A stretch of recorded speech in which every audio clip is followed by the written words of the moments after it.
Hey guys, Colorado Camperman Brian here. So in today's video, I'm going to give you guys 12 things to be aware of if you're purchasing land.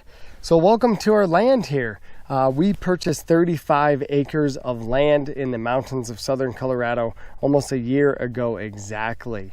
And we primarily use our land to camp on, and in the future we may build a small off-grid cabin. A lot of you guys have been saying, hey Brian, I'm interested in buying some land, but I would like to know the things to be cautious of or be aware of. So that's why I'm doing this video here today. So today's video is sponsored by Prime Land Exchange. So Prime Land Exchange is a family-owned business based out of Texas. And these guys sell properties in multiple states throughout the US. And what's great about these guys is all the properties that they list, they can actually act as the bank. So you can either buy these properties directly through them with cash, or if you're looking to do financing, you actually can do it directly with them. Right now, they actually have a great property in southern Colorado near Kuchara ski area.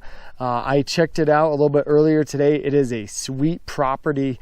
It's right in the little town of Kuchara. You got the Kuchara River right there, and it would be a great place to build a small little cabin. And word on the street is they're supposedly opening up Kuchara ski area again. So I'll put a link in the description where you can check Prime Land Exchange out.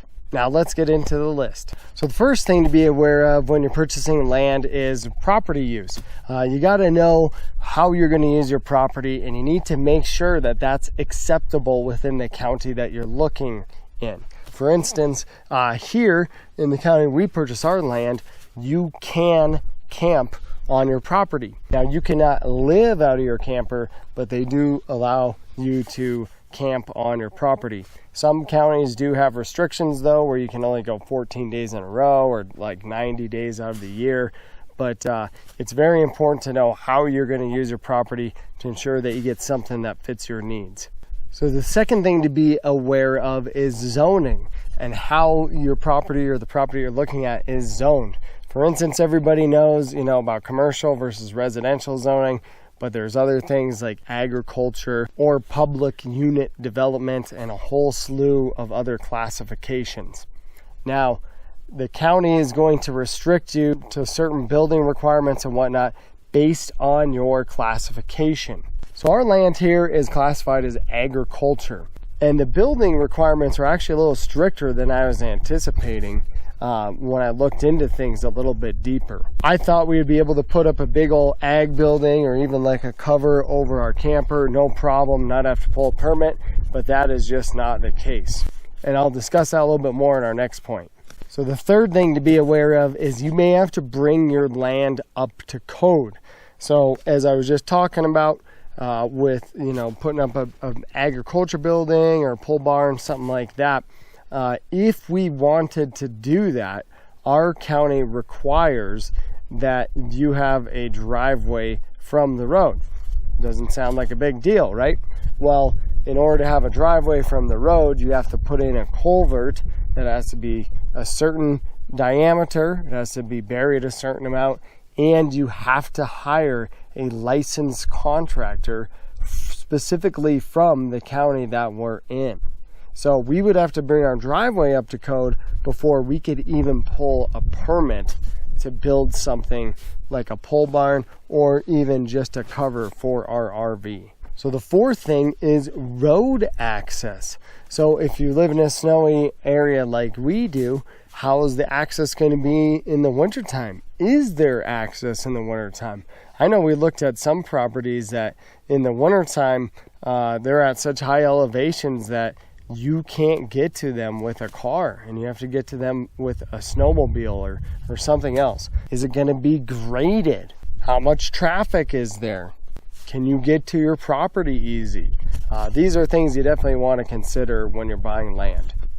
The fifth thing you want to be aware of is easements. So if your property is not directly on the county road, you may have to drive through your neighbor's property or national forest land or BLM or something to get to your property. And you need to make sure that you're legally able to do that. an easement should go with that property if you're landlocked. I have seen properties before, though, that do not have a legal easement. And I've heard it's difficult to get a legal easement when it's not set up initially with the land. So the sixth thing to be aware of is your neighbors. So here at our property, we actually have 5 neighbors because we have kind of a weird shaped lot. One of the neighbors we actually talked to prior to buying our land. And the reason we did is because they lease our property to have their cattle graze on. So we talked to them about that. It's good to meet your neighbors if you're able to. And it's good to know what exactly your neighbors use their land for. Are they going to be living here? Are they going to be racing around dirt bikes and, ATVs and all this stuff? One of our neighbors over here, he powers his house with a generator. And it's a pretty noisy generator too. So it's unfortunate because some days he runs it for maybe just a few hours. Other days it seems like that thing is on non-stop. And when we came and we looked at our property, we didn't hear the generator. So it was definitely a little bit of a bummer when we heard it on, I think, our second camping trip. And it seems to have gotten louder too. So it's good to know who your neighbors are and a little bit about them prior to you buying land. So the 7th thing to consider is power and utilities, water and sewer. Now this is definitely important if you are going to be building. You want to know if you're going to be able to hook up to the grid, or if you're going to be running on solar, or if you're going to be running off of a generator, like I said, my neighbor is. A lot of people who have cabins in our area here seem to have a small solar setup, and then they have a backup generator. For water in our area, some people do have wells, but our neighbor was telling us that people around here have to go down at least 300 feet to get a good aquifer. So a lot of people around here actually haul water and have cisterns. The previous owner left on our property a 1,500 gallon cistern and about a 450 gallon truck mounted cistern. So if we ever built a small little off-grid cabin, we would use those for our water. If you are going to have a cistern set up like we're planning on doing, you need to make sure there's an area where you can actually get the water. The realtor who sold us our property said that there's a fill station in the nearest town by us. Well, I did a little bit more research after we bought the property, and you actually have to apply for a permit in order to be able to get that water. And since we're using this as a secondary residence, the gal at the county told me that we pretty much have no shot at getting a permit, which was definitely disappointing because the realtor told me you can just go there and pay and fill up, and that was not the case. As for sewer, there's no city hookups here. It's all septic. So that's one thing to consider. If you're buying property, you may have to build a septic system, which we're not planning on doing. Even if we had the little off-grid cabin, we would just plan on using a composting toilet. I actually just built a small composting toilet that our friends used on this last camping trip here. We had some people that were tent camping, and they used that for the restroom. The 8th thing to consider is mineral rights. So some properties will go up for sale and you're just buying the land, but you actually don't have the mineral rights. What that means is a company who has the mineral rights could come in and say drill for oil or natural gas or do some type of mining on your property. So that's one thing you definitely want to look into. Water rights could be the same thing. Say you're on a river or you have a pond or something like that. Water rights could be an issue as well. So the 9th thing to be aware of is cell phone service. Some people may poo-poo this and say, oh, that doesn't matter, you want to get away and all that stuff, which I respect. There's nothing wrong with that. But other people, they may want to build a cabin and be able to have internet. Maybe they're going to be doing some work and they're going to need to make phone calls or get internet. And cell phone service is definitely something that you want to be aware of. I know there's certain properties that we looked at that you get zero cell phone reception.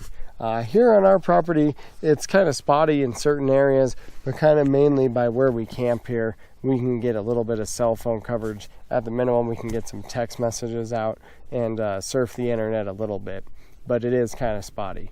So the 10th thing to consider is the weather, and you want to consider this throughout the entire year. Property right now is moving pretty quick. So more than likely, you're not going to be able to check it out throughout the course of the year. So do as much research as possible. See how much snow you get, how much rain you get, and what the high temps are, what the low temps are. I checked weather.com and I think W Underground to kind of get a feel for this area and what the temperatures were like throughout the course of the year.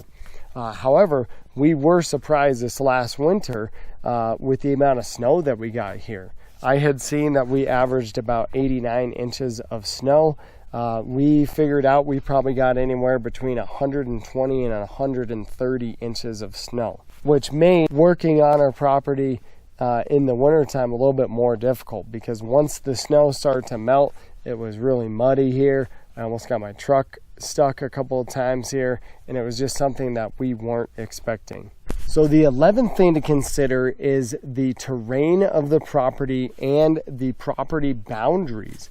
I would definitely encourage you guys, when you're looking at land, walk the property and get a good feel for what the terrain's like and where the boundaries of the property is. I have an app called Onyx Hunt that will show property boundaries, and that thing was great when we were looking at land, because I could see exactly, where the land started and stopped. That app was also very useful too, because it will show the topography of land. So that's very useful, because I found a ton of listings that looked fantastic. I looked at the pictures and they looked great, but then I would pull them up on Onyx and then realize that you were basically buying a massive hill that was not really usable at all. And that happened a lot. Other things that would be good to know: if the property has been surveyed, if you're able to find the property pins, and again, just know exactly where the lot lines for the property are. So the 12th and final thing is floodplains. There's 2 different websites to help you determine if your property is in a floodplain. The first one is one that FEMA has. So I'll put a link in the description, but if you just were to Google FEMA floodplain map, you'll be able to pull that up. The second one is the wetlands inventory map. Now, besides giving you an idea of if you're in a floodplain, this will also give you an idea of if there's potentially water on the land that you're looking at. So if you're looking for a property that has, a creek or a pond or something like that, that could definitely be a good resource. So just kind of sum things up, do a ton of research prior to buying property. Ask your realtor questions if you're working with one. You can also call up the county where the property is in and ask them questions. So if there's any other things that you can think of to be aware of when buying property, please put in the comments below. Otherwise, thank you Prime Land Exchange for sponsoring this video. Give the video a thumbs up if you enjoyed it, and I look forward to seeing you in the next one.